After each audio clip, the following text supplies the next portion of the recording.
Hello and welcome to 365 Days of Excelling with Clive. This is day 46 and today we are looking at the choose function. So where would you use it? Suppose you want to use Excel for presentation or for discussion and you want to be changing a particular cell and your graphs respond to that. So in this case, I have a list of students here and these are the subjects that they have written. And here I'm just bringing in one subject at a time. So I want to discuss each subject at a time. And I just want to be able to pick one subject and be able to discuss it. So I'm making use of the choose function to help me to bring these values here. So if I select history here, it chooses the value for history. And if I select mathematics, it chooses the value for mathematics, and so on and so on. So how can you make use of this? Before we look at how to do it, we need to look at the benefits of doing it.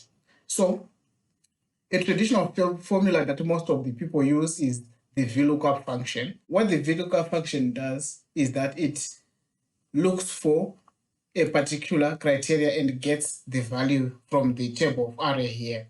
It will work perfectly here, but it has one big drawback, which is speed. So when you have a lot of data, if you look up, it's quite a heavy formula and your Excel document might struggle with speed. So if you have a very big document, VLOOKUP might not be the best solution. So choose might work better than VLOOKUP formula. Why does choose work faster than VLOOKUP formula? Choose is an array formula. So what it is, you see here, I only have formula here in my first cell here, I5. But if I select I6, for example, you will see that there is no formula here. There is no formula here. So which means my formula is only in one cell. So I'll only be utilizing one cell. But if it's a VLOOKUP, you have to drag your formula all the way. That uses up Excel memory. So it slows your workbooks a bit. So if you just want to select a particular column without applying a lot of criteria, the only criteria you need is the column you want to use, then choose will be your best solution. So let's look at how you can do the choose function. So the choose function takes two sets of parameters.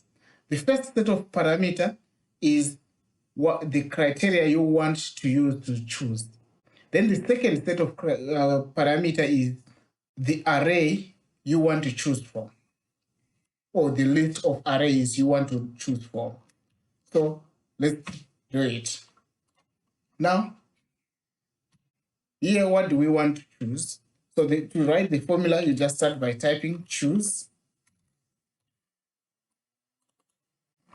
Then it asks you for index number. Here I want to choose from this array, the marks for the students. Depending on which subject you select, the index will differ. So if I select mathematics, because this is my first column in my array, the index is 1.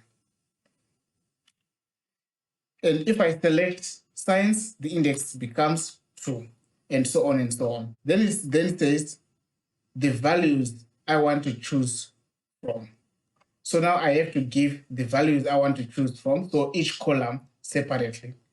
So I can select this column, then separate them with a comma, select another column, comma, another column, comma, and the last column. You can put as many columns as you want. Then after I do this, I then just close my bracket and press enter. You'll see it pulls all the data here from this array. So how do you then now make it dynamic? Here I've just used a trick here to say, because I know I want to be able to select a particular column based on what I select here. I've just done a list here, which we learned on data validation. So how to create a list under data validation, we've covered that already. So I've created a list so that I can select the subject I want to look at. Okay, you can see now at the moment, this list is not responding to my selections. But then when I select a subject, I want to be able to know which column it's in. So I've made use of if here to say, let me just expand it. So the first logical test is if the value in I2 here is equal to the value in B4, which is mathematics. Here it's telling me that it's true because I'm selecting mathematics. Then the index value is 1. And if I2 is equal to C4, which is science, then the value is true. And if the value in I2 is equal to D4, which is history, is equal to true, then the value is 3. And if I2 is equal to E4, which is chemistry, then the value is 4. So these are my 4 columns. Then I close the bracket for the if function. Then it gives me the value. So if I select, for example, science, it gives me 2. And here it gives me 3 and so on. Then I just make use of this index in here. Then I just put link to this cell. Instead of putting a hard-coded 2, I just link it to J2. So if now I select mathematics, you can now see it's responding. So this is how you can make use of the choose function. And you can see this is an array function, and it is very, very light, and it will save a lot of space in your workbook, and your workbook will run even faster. Okay, that's it. Thank you, guys. Bye-bye.